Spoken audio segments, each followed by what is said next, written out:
Perfect. You are watching the Lackawanna College Esports Play of the Week. Uh-oh. Take your time, Keaton. I'm behind you guys both. The Game Room is a production of Lackawanna College, serving students, graduates, and our surrounding communities since 1894. This episode is supported by Mountain Dew Amp Game Fuel. Learn more at gamefuel.com. What's up, everyone, and welcome back to another episode of The Game Room. I'm Teddy. I'm Rob. And we're going to start off every episode, just like we always do, with the patch notes.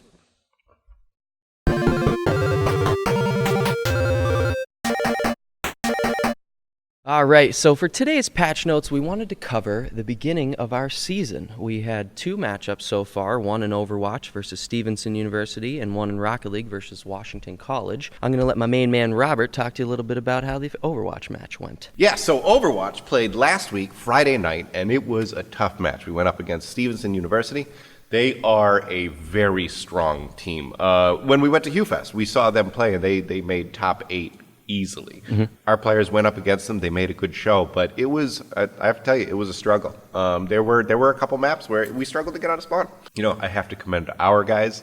They just kept pushing, kept playing. We ended up losing the match, but it was a great match to watch, great start to the season, and we can only excel from here. Now we wanted to move on to a thrilling first match for Rocket League. Our first match in the ECAC in Rocket League was versus Washington College. They're out of Maryland, and it was a best-of-5 series, which Lackawanna College actually came out on top in 3-1. And I'll tell you what, they were some thrilling matches to watch. Right out of the gate, the first game was a little rocky. You could tell that our guys were a little bit nervous in the first matchup. We ended up losing that match 3-9. Mm-hmm. Okay, so you think taking that hard of a hit that they would be a little dejected, but you can hear in stream, Dom was leading the way in comms, and he's like, guys, pick your heads up, and we're going to come back in game 2, and we're going to even it out. And they took game 2 7-0, and it was absolutely amazing to watch. There were some insane goals, and it was... I have to say, I was in the room during the match, and after that first round, there was like this moment where it was like, oh, this is going to be hard, but they kind of rallied. Yeah. And that second match wiped the floor 7-0, and then, I mean, in the last second of that last match, when we got to overtime, they got up, and we had Overwatch practice going on the other side of the room, and we had to stop. Yeah. We had to go watch. Yep. And Keenan took that ball, basically walked it the entire length of the field to score the winning goal. And I mean, the room exploded. Our team was amazing. It was crazy to watch and not only listen to the comms in the background, because you could hear like Matt in the background and other kids in the background like, let's go, because in the final two matches, they came down to the final seconds. Mm-hmm. The first match was 5-4, went into overtime, and the last match was 2-2, and Flashfire Aaron LaGrange hit a goal with 2 seconds left, put it over 2 defenders, and the room was buzzing. It was absolutely insane to watch. And then, like you said, that final goal that Keenan had, he took a rebound off the back net or off the back wall and literally dribbled through past one defender and then perfect flick over the last defender to win it, and the room erupted. It was crazy to watch. It was an awesome game, and I can't wait to watch them progress throughout the season. We played that match down one of our starters, so Aaron really stepped up to fill some pretty big shoes, and they came out on top, and he made a showing, and again in the room they were congratulating him because they knew what a part he played in winning that match. All right, that's going to do it for today's patch notes. Stay tuned for an interview with Jeff White, the executive director of the NJCAAE. The Lackawanna College Student Restaurant, 409 on Adams, is open for the fall semester. Experience fine dining prepared and served by students in our 4 culinary and hospitality degree programs. Each semester brings exciting new menu items from our kitchen classrooms to our state-of-the-art restaurant in downtown Scranton. Proceeds benefit scholarships for our students. Visit lackawanna.edu/409Adams to see our menu and for details on how to make reservations. All right, so now let's get into our interview. We have a special interview guest here today with us. We have Jeff White, who is the executive director of the NJCAAE. He is going to be in charge of the esports branch of the NJCAAE. Jeff, thanks for joining us today. Thanks a lot, guys. Appreciate the opportunity to be here. Absolutely. We have a lot to talk about and cover in regards to NJCAAE. So, I mean, right off the bat, why don't you tell us a little bit about how the NJCAAE decided to look into esports and start this new venture? It really is born out of the desire of our membership. And so as the second largest athletic association in the United States with over 500 members, the NJCAA was certainly interested in serving its membership. And so, with the proliferation of esports, we recognized that it was a space that was going to be filled by someone. And so for us, it was really important to recognize that esports really offers a unique opportunity that's different than what I think people would refer to as traditional sports in so many different ways. And so, it's interesting. There's a lot of people that the first question that is asked, especially in an association that's over 80 years old, and many people don't realize that about the NJCAA, it's over 80 years old. There's a lot of people that think, well, is it even sports? And so for us, creating this separate entity sort of took that question off the table. So that was really one of the driving motivations behind creating the NJCAAE.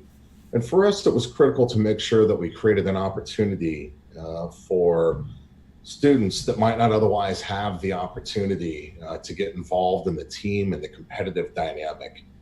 Because as most of us know, whatever kind of team you're part of, you learn so much through that. And certainly the flip side to all of this is for one of the benefits to our members, it's a real recruiting and enrollment strategy and benefit for our member institutions. And so we believe it's critical that we do everything we can to support our membership.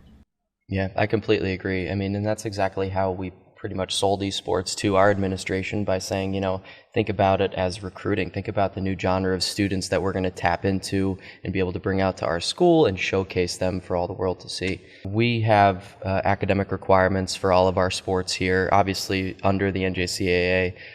So will the NJCAAE have similar academic requirements? Absolutely. Great question. At the end of the day, just getting the students to the school is not nearly enough, right? It's about retention and completion. And so the completion component was certainly an important piece of this. And we really believe that that's where the academic component comes into play. And so the rules at the outset will require a minimum of a 2.0 grade point average. Students will need be enrolled in at least 12 credit hours, not only in the semester that they're participating, but if they've been at the school for more than one semester, a minimum of 12 credit hours and a 2.0 in the previous semester if they were there full time.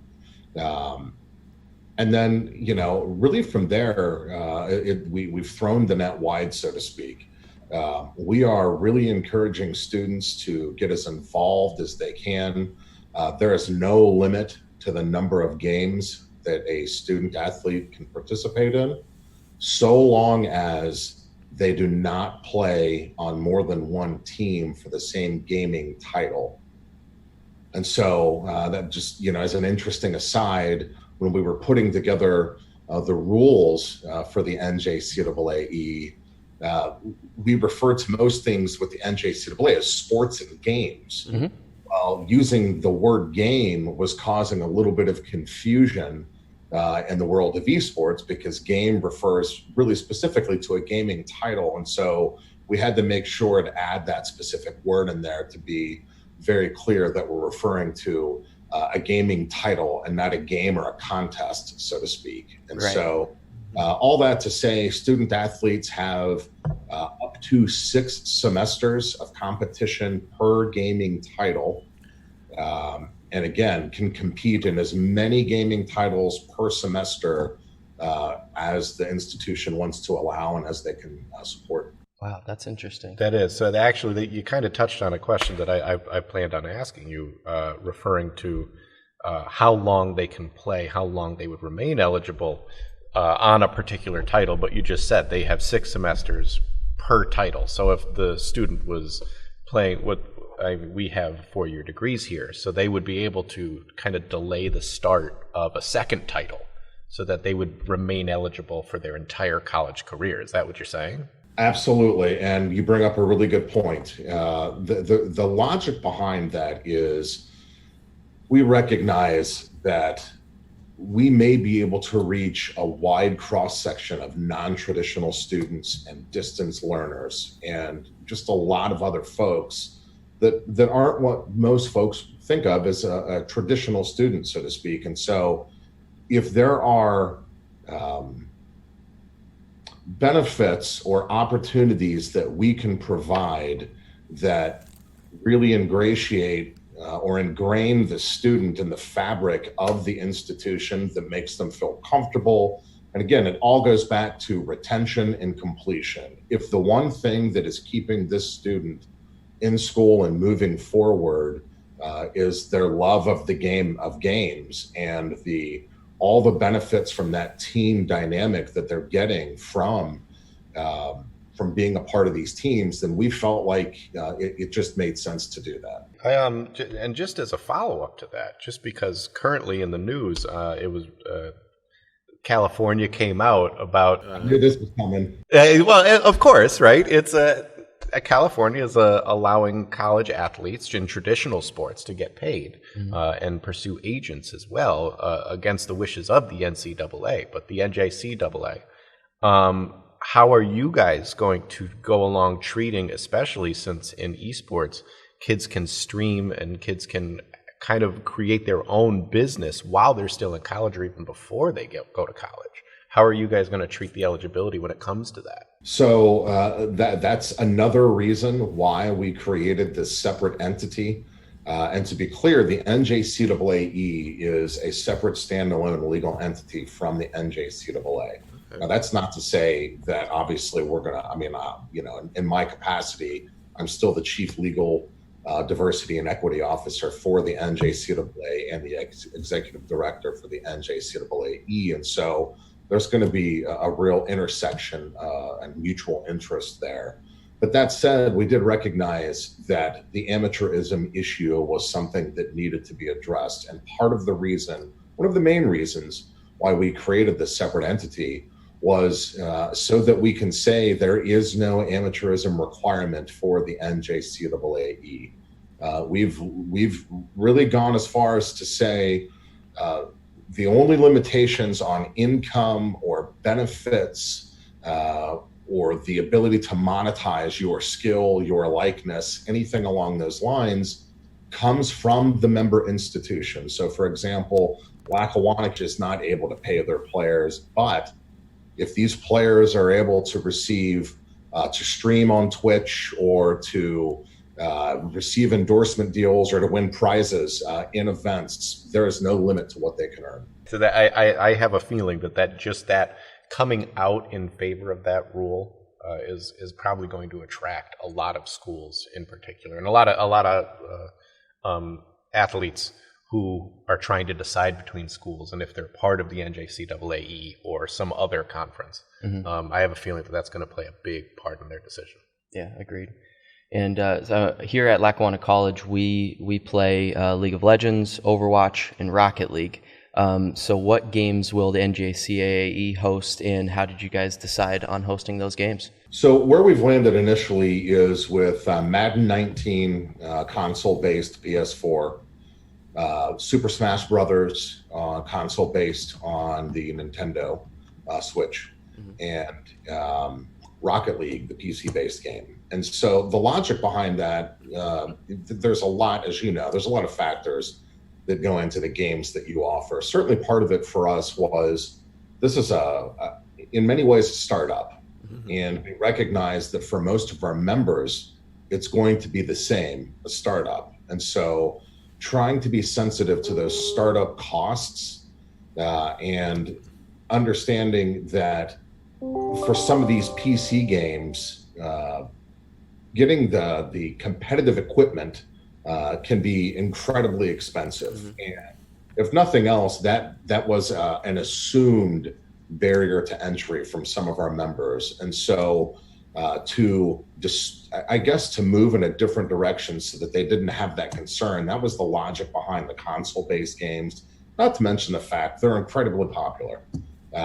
Lots of people play them. And so, at the end of the day, this is really about serving the students and making sure that the students are getting what they're interested in. And so that was a big driving piece. And also the licensing aspect is certainly a piece of that as well. And so we do certainly intend to add these other gaming titles. One of our primary partners, the Collegiate Sports Management Group, is handling all of it's actually through Esports U, a subdivision of CSMG, is handling all of the licensing for games. And so they're in talks to add all of those other games. And, it's not lost on us that in the world of gaming, some folks may not view these console-based games as true gamers or gaming. And so we're sensitive to that. And we just want to make sure that we're offering a wide cross-section to service as many students for the benefit of everyone as possible. Do you plan in the coming years as it grows to add more games, obviously? Absolutely. Yeah, I think our interest is in taking this wherever wherever our members want to go and wherever the students want to go. Would you be able to give us a sneak peek at some of the games that maybe you're in talks of or at least are at the front of your mind, maybe? Yeah, well, I mean, I think it's the big ones. It's the Overwatch, the League of Legends, all the big ones that are out there that people are interested in playing. And as you know, in the world of gaming, we may not even be thinking about the next big game that everyone's going to be talking about in 6 months. Mm-hmm. Yeah. Blizzard could come out and just completely go bankrupt all of a sudden. They release a character that everybody disagrees with, and all of a sudden it loses all its fame. Right, right. Yeah, because I mean, those seem to be some of the biggest games right now that a lot of colleges are playing, and that some of the major developers are kind of organizing into their own leagues. You touched briefly on some of the partners or affiliates with the NJCAAE. Do you guys have any connections yet with any of the major developers to kind of help out in structuring these tournaments? Yeah, and so again, CSMG through Esports U is taking the lead on that. We've also partnered with Legacy Esports. Legacy is actually already in the high school gaming space and provides the gaming platform and communication, I guess, portal for all.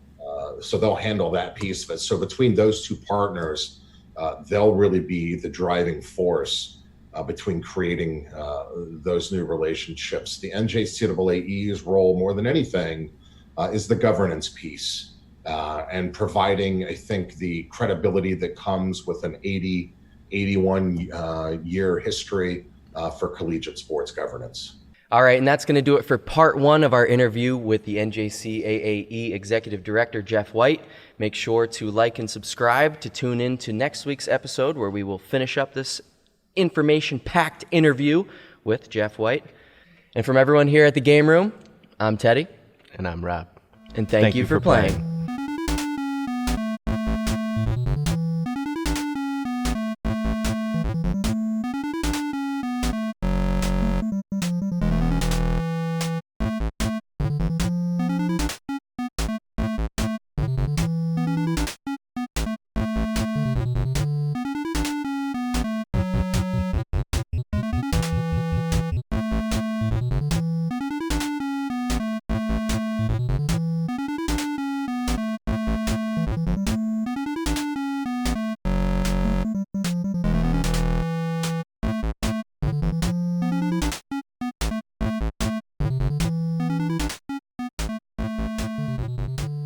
If you like what you see at the Game Room, make sure to smash this like button right here, hit the subscribe button right here, or check out one of our new videos over here. We'll see you later.